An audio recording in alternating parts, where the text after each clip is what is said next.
Vaccine, corona vaccine की dose उपलब्ध करवाने में सफलता प्राप्त की। देश के अंदर सबसे बड़ी संख्या है। अनुमान करिए, लोग कहते थे उत्तर प्रदेश में कैसे होगा। कुछ लोग गुमराह कर रहे थे। यानी उत्तर प्रदेश के 10 करोड़ लोग कोरोना का सुरक्षा कवच प्राप्त कर चुके हैं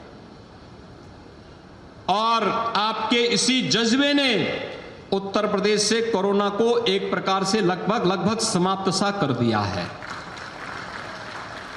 हमारा यही जज्बा काम करना चाहिए। हम सावधानी और सतर्कता बरतेंगे, लेकिन साथ साथ हम लोग उस गाइडलाइन का पालन करते हुए जीविका को बचाने के लिए हर भरपूर योगदान करेंगे। और उसी जीविका को बचाने के लिए आज सरकार लगातार कार्य कर रही है। लागत का 1.5 गुना किसानों को मिले। याद करिए, 2018 में प्रधानमंत्री मोदी जी उत्तर प्रदेश के शाहजहांपुर की धरती पर आए थे और तब प्रधानमंत्री मोदी जी ने घोषणा की थी, लागत का 1.5 गुना किसान के खाते में सीधे देने के लिए 24 जीन्स की घोषणा हुई थी। और भाइयों बहनों, आज आप देखते होंगे न्यूनतम समर्थन मूल्य का दाम किसान के खाते में देने का कार्य प्रधानमंत्री मोदी जी ने किया। तो किसान भाइयों के बारे में सही मायने में किसी ने किसान भाइयों को पेंशन दी है प्रधानमंत्री किसान सम्मान निधि के माध्यम से, तो अभी प्रधानमंत्री मोदी जी ने दी है। हर किसान को बिना भेदभाव के, कोई चेहरा नहीं, कोई पार्टी नहीं, न क्षेत्र, न भाषा, न जाति, न मत, न मजहब, किसान किसान है। अन्नदाता किसान, उसका सम्मान होना ही चाहिए। यह कार्य भी प्रधानमंत्री मोदी जी ने किया। और मुझे बताते हुए प्रसन्नता है कि देश के अंदर सर्वाधिक 2,54,00,000 किसान उत्तर प्रदेश के अंदर प्रधानमंत्री किसान सम्मान निधि का लाभ प्राप्त कर रहे हैं। भाइयों बहनों, किसान के खेत के लिए, सिंचाई के लिए अच्छा साधन चाहिए। तकनीक को भी अपनाया गया। 25,000 किसानों को तो फ्री में सोलर पैनल उपलब्ध कराए गए। और यही नहीं, खेत तालाब योजना के माध्यम से या वर्षों से लंबित उन सिंचाई की परियोजनाओं के माध्यम से, बाण सागर की परियोजना हो, अर्जुन सहायक परियोजना बनकर के लगभग तैयार है। हमारा प्रयास है कि अगले महीने प्रधानमंत्री जी के कर कमलों से अर्जुन सहायक परियोजना को बुंदेलखंड के अंदर उत्तर प्रदेश के किसानों को और देश को समर्पित करवाया जाए। सरयू नहर परियोजना अंतिम चरणों में कार्य चल रहा है। और यही नहीं, पहाड़ी बांध, जमरार बांध, पहुंच बांध, पथरई बांध, रासिन बांध, बंडई बांध परियोजनाएं ये पूरी हो चुकी हैं। और वहां पर किसानों के खेत को, वहां पर सिंचाई की उत्तम साधन की व्यवस्था की जा रही है। ये पहले भी हो सकता था, लेकिन केवल भाषण, केवल गुमराह करने की वक्तव्य पिछली सरकारें यही करती रही। लेकिन भाइयों बहनों, हमारी सरकार ने केवल वक्तव्य पर नहीं, हमारी सरकार ने तो सही मायने में किसान भाई के जीवन में परिवर्तन लेने का जो संकल्प किया था, वही परिणाम था। उत्तर प्रदेश के अंदर खास तौर पर तराई के क्षेत्र में जो किसान भाई और हमारे बिंदु क्षेत्र में जो किसान बंधुगण खेती-बाड़ी का कार्य करते हैं, वहां पर वन्य जीवों से उनकी टकराहट अक्सर होती थी। अक्सर किसान भाइयों को वहां पर अपनी जान गंवानी पड़ती थी। सरकार के द्वारा, वन विभाग के द्वारा मुआवजा नहीं मिलता था।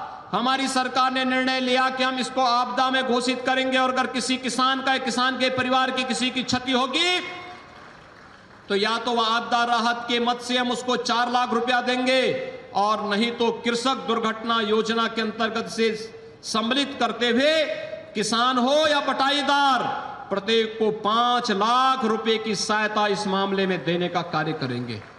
और आज हमारी सरकार इसको सफलतापूर्वक आगे बढ़ाने का कार्य कर रही है।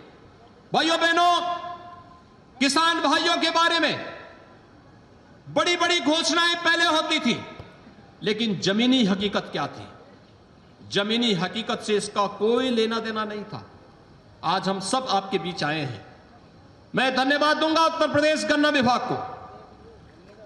भाइयों बहनों, गन्ना विभाग ने सचमुच जो काम किया, 2007 से लेकर के 2017 तक जितना गन्ना मूल्य का भुगतान किसानों का 10 वर्ष में नहीं हुआ, मात्र 4.5 वर्ष में 1,44,000 करोड़ रुपए का गन्ना किसानों का गन्ना मूल्य का भुगतान हुआ है।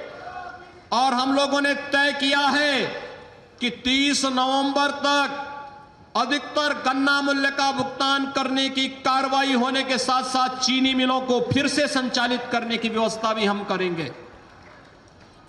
सरकार तय कर रही है कि एक मुश्त योजना के माध्यम से किसानों पर जितना भी बिजली बिल का बकाया है उसमें ब्याज माफ करते हुए हमने कमेटी गठित की है कि इसमें और क्या इनको राहत दी जा सकती है। लेकिन किसान भाइयों का शोषण नहीं होना चाहिए, किसी भी स्थिति में नहीं होना चाहिए। और इस दिशा में बहुत जल्दी सरकार एक बहुत ठोस योजना लेकर के आने वाली है।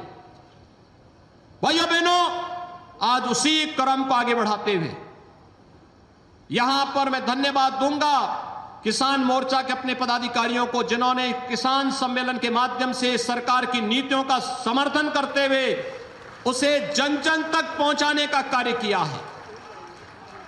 और आज मैं यही कहने के लिए आया हूं कि भाइयों बहनों, किस प्रदेश के अंदर किसान भाइयों के सामने समस्या क्या थी? शासन की योजना का लाभ उन तक नहीं पहुंचता था। आपने देखा होगा प्रधानमंत्री मोदी जी ने डीएपी और यूरिया में अभी सब्सिडी की दर बढ़ाई है।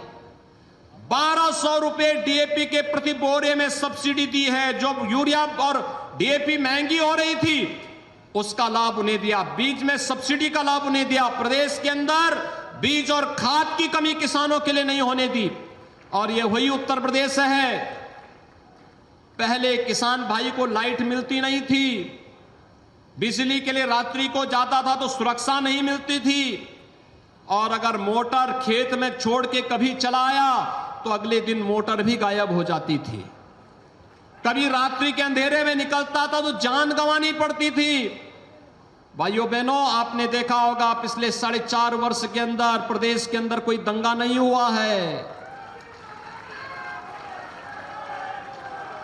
मुजफ्फरनगर में 2013 में जो दंगे हुए थे उसमें मरने वाला कोई था तो किसान था। वहां पर अपनी जान गंवाने वाला कोई था तो किसान के पुत्र थे, किसान के बच्चे थे। लेकिन तब सरकार दंगाइयों का सम्मान कर रही थी। हमारी सरकार में दंगे नहीं हो सकते, क्योंकि दंगाइयों को मालूम है दंगा करेंगे तो 7 पुस्तक भरते भरते पूरी पीढ़ी की पीढ़ी थक जाएगी, लेकिन इसकी भरपाई नहीं कर पाएगी। किसान भाई के खेत में मोटर है तो मोटर सुरक्षित है, कोई चोरी करके नहीं ले जा सकता। हम पश्चिमी उत्तर प्रदेश में जाते थे, वहां भैंसा गाड़ी चलती है, कुछ क्षेत्रों में बैलगाड़ी भी चलती थी। और मुझे उस समय एक बार एक सांसद थे, उन्होंने मुझसे कहा कि हम एक डेयरी चलाते हैं लेकिन यहां पर अब गाय भैंस नहीं है, हम पूर्वी उत्तर प्रदेश में डेयरी लगाना चाहते हैं। मैंने कहा पश्चिम में क्यों नहीं? उन्होंने कहा पश्चिम में डेयरी इसलिए नहीं, जब गाय और भैंस ही नहीं तो दूध आएगा कहां से? मैंने कहा वहां के गाय भैंस कहां चली गई? उन्होंने कहा देखिए वे सब चोरी हो जाती है। कोई भी आता है तस्कर रात्रि में किसी के घर से, किसी के डेयरी से गाय भैंस जबरदस्ती चोरी करके लेके चला जाता है, कोई पूछता नहीं है, कोई सुनवाई नहीं होती है। मैंने कहा क्या इतनी अराजकता? उसने कहा अराजकता की स्थिति यह है कि भैंसा गाड़ी अगर चल रही है और थोड़ी देर के लिए अगर भैंसावान कहीं चला गया तो 5 मिनट के अंदर ही उसके भैंसे गायब हो जाते थे, पीछे का केवल खोका बच जाता था, भैंसा गायब, बैल गायब। इस प्रकार की स्थिति। भाइयों बहनों, आज इलीगल स्लॉटर हाउसेस प्रदेश के अंदर बंद हो चुके हैं। अब प्रदेश के अंदर कोई भी किसी किसान के साथ इस प्रकार का व्यवहार नहीं कर सकता। निराश्रित गौ आश्रय स्थल सरकार चला रही है और सरकार ने व्यवस्था दी है निराश्रित गौ आश्रय स्थल के साथ साथ एक सरकार चलाएगी निराश्रित गौ आश्रय स्थल।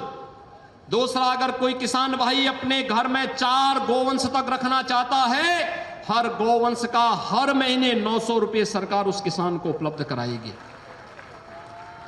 गांव में अगर कोई कुपोषित महिला है और कुपोषित बच्चा है, उस परिवार को हम एक दूध देने वाली गाय निराश्रित गौ आश्रय स्थल से देंगे और उस गाय से जो दूध प्राप्त होगा वो परिवार उस दूध को स्वयं लेगा, लेकिन साथ साथ उस गाय के लालन पालन के लिए भी हर महीने 900 रुपए सरकार उस परिवार को उपलब्ध करवाएगी।